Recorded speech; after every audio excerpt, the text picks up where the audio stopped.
Hello everyone, उम्मीद करता हूँ आप सब लोग बहुत अच्छे होंगे।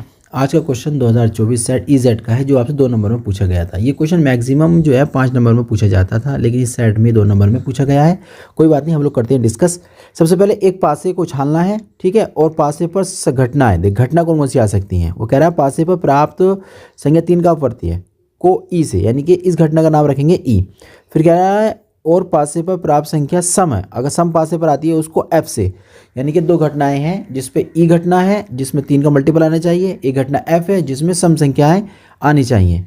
तो इन 2 घटनाओं के बारे में कह रहा है वो कि भैया ई और एफ घटनाएं स्वतंत्र घटनाएं हैं, ये आपको सिद्ध करके दिखाना है। तो बहुत आसान क्वेश्चन है, आप बस एक बार देख लेंगे तो पेपर तक आपको याद रहेगा।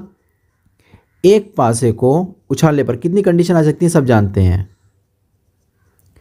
उछालने पर कुल कितनी स्थितियां आ सकती हैं सब जानते हैं। कितनी स्थितियां आती हैं? 6 स्थितियां आती हैं एक पासे पर। कौन कौन सी होती हैं? एक 1 होता है, एक 2 होता है, 3 होता है, 4 होता है, 5 होता है और 6 होता है। ओके, अब घटना जो ई है ना उसके बारे में बताइए।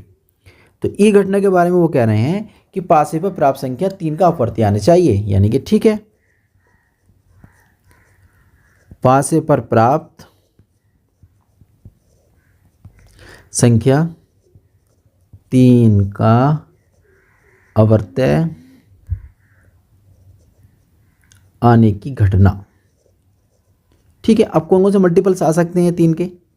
एक 3 आ सकता है, एक 6 आ सकता है, 3 का मल्टीपल तो ये होगा। अच्छा, घटना एफ के बारे में क्या कहते हैं? वो कह रहे हैं कि पासे पर प्राप्त संख्या सम हो। कितना आसान सवाल दिया है ये, मगर ये 2 नंबर में दिया है। पासे पर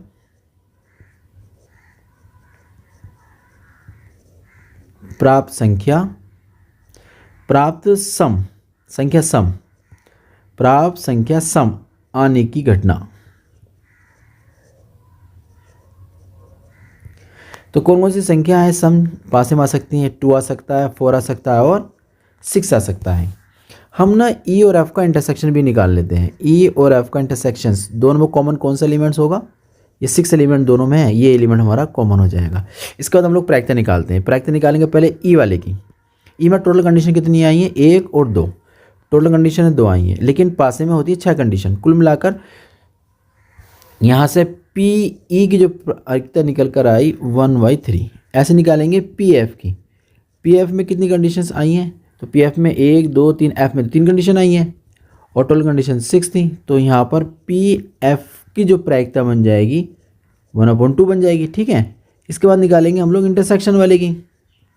इंटरसेक्शन में आया है एक एलिमेंट, बस 1/6 प्रायिकता बन जाएगी इसकी।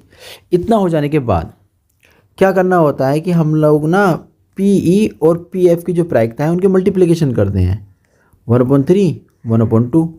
तो पी ई और पी एफ की प्रायिकता का जो रिजल्ट आया 1/6 आया। अब देखिए 1/6 जो रिजल्ट है एक्चुअली में इस रिजल्ट के बराबर है ना। तो बस यही हमें थोड़ा सोचना पड़ता है कि अगर 2 सेट या 2 घटनाएं ऐसी हैं जिनकी प्रायिकताओं की मल्टीप्लाई उन घटनाओं के इंटरसेक्शन वाली प्रायिकता के बराबर आ जाती है, तब हम कहते हैं घटना ई और एफ परस्पर स्वतंत्र घटनाएं हैं।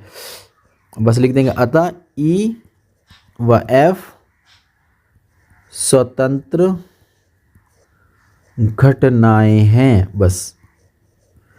तो उम्मीद करता हूँ ये क्वेश्चन आपकी समझ में आ गया होगा। हम लोग मिलते हैं कि नए क्वेश्चन के साथ।